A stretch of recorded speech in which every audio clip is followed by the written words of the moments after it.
Well, when Terry Tom was born premature in 1948, he was put into an incubator where he lost his sight. Now, despite that challenge, Terry has gone on to live a life that most able-bodied people would find hard to achieve.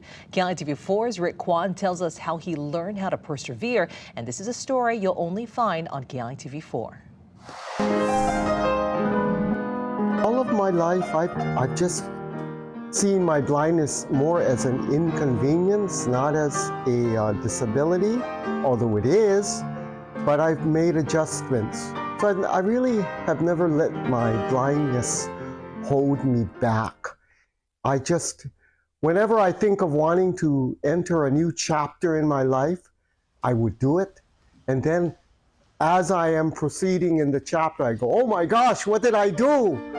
Since he was a boy, Terry Tom has been blind to his limitations.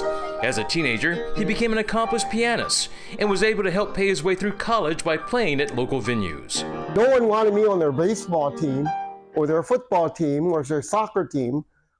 So while my friends were playing outside, I would be in the house playing the piano. My uncle, who was married to my wife's sister, came every Sunday to teach me piano.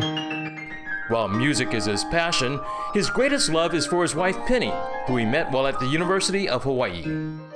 I was allotted money through the university to pay readers to read for me, and I loved her voice. Here you go. I didn't even see his blindness. It was just adapting like you would adapt to any other person. But I didn't see that he couldn't see.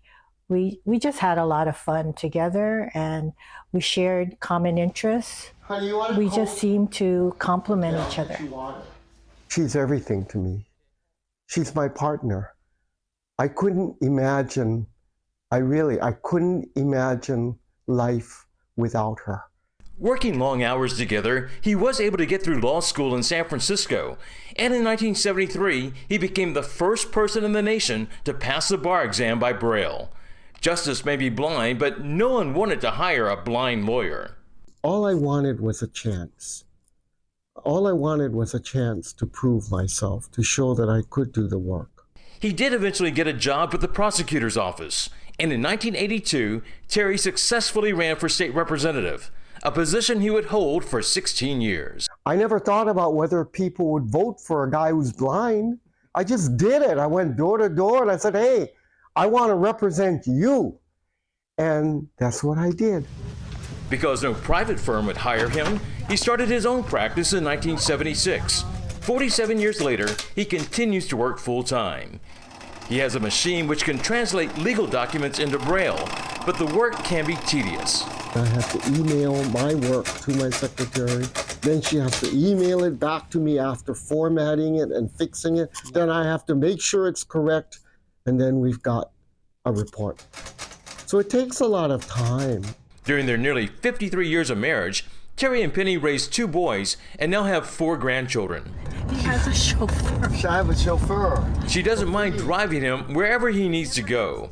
Sure, there have been a few bumps in the road, but they don't stay mad at each other for long. When we start arguing and all, in the end, we start laughing at each other about how funny it is and how insignificant the argument is when you look at the whole picture.